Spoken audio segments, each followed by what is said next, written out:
Hey guys, welcome to Box Bread. I'm just going to give my brief thoughts here on Ricky Hatton's ring comeback. As you know, he's scheduled to fight again after a 3 year layoff. Um, Firstly, I can't really say if it's a good or a bad decision because only time will tell, and we have seen in the past fighters make successful comebacks after a layoff. So another thing, I was always a big fan of Ricky Hatton. He was actually one of a key factor in why I actually became a boxing fan, and I guess why this channel actually exists. So I for one am actually quite excited to see him in return to the ring. I always liked watching him fight. He was always in many exciting fights, and I actually I'm looking forward to seeing him back in the ring. Um, at the same time, with caution, because you don't want to see him come back as a complete shadow of him for his former self and actually get hurt. That would be something I'm not keen on, of course.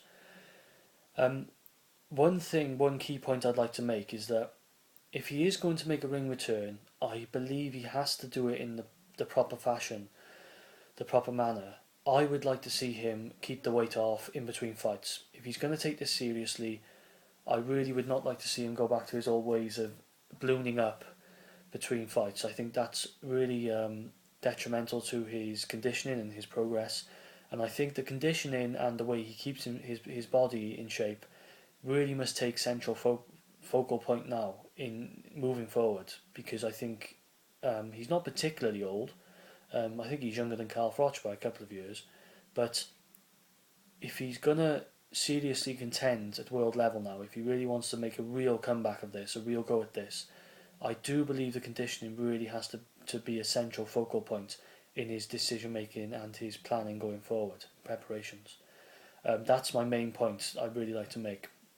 If he continues to balloon up in between fights and the same as he did before, I think it will work against him. It will not be a good thing. He has to go for this 100%. I don't think it's good for the boxer to come back just half-heartedly. I think if you're going to make a comeback, you have to come back 100% and just fully go for it. I think that's the best thing to do, and I hope he does that. Also, I don't want to see him jumping into world title fights straight away, against top level opponents straight away. I'd like to see him make a more, have a couple of fights at a lower level, just to get back into the swing of things. Um, and that, I would be more comfortable seeing that, so that he can get his ring rust out of the way before he, make sure he's still as sharp, make sure he still feels like he can do it, because we a lot of boxers who retire, we know it's very difficult for them to stay out of the ring, and boxers will always feel like they still have that, they can still fight at that level that they were at, they can still fight the top dogs. But it's another thing actually going in the ring and doing it, and I think that when they get back in the ring, if they jump to a higher level too early, then they quickly find out if they're not prepared for it, if they weren't actually ready for it, they can get hurt. So I'd like to see him start off back at a lower level, which I think he probably is going to do, and I'd like to see him test himself first at that level to come to a good, solid, informed decision as to whether he should fight on. Because he may fight and he may feel, this is a guy, for example, if he fights a domestic level guy, which, back in, before he retired, he would be, getting out of there, getting him out of there in the first couple of rounds, or really doing a number on the guy. If he has a lackluster performance, he may come out saying, I was wrong. I don't feel like I am able to come back now as a boxer, but that would be a better way of doing it, because at least he would have less risk of getting hurt, less risk of that happening. At least he could still possibly win the fight, but maybe not give such a good performance. And that's saying if that's just a precautionary measure to see if he is ready to actually get back into boxing. And if he's confident, if he thinks, what, if he puts on a good performance and we see the Ricky Hatton of old, then he can say, what, let's go for this now. Let's really go for this. Let's have a couple more fights, and then let's be looking to try and knock on the door at world level. It can happen. We've seen guys do it in the past. He can do it.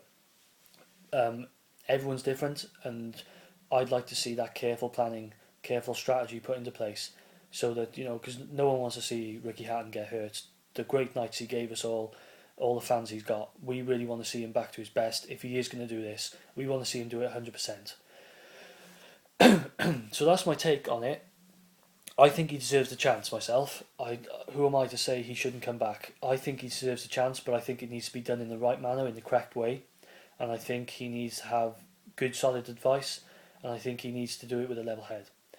So that's my take on Ricky Hatton's ring comeback. I, for one, am really looking forward to him getting back in the ring, providing it's against suitable opposition.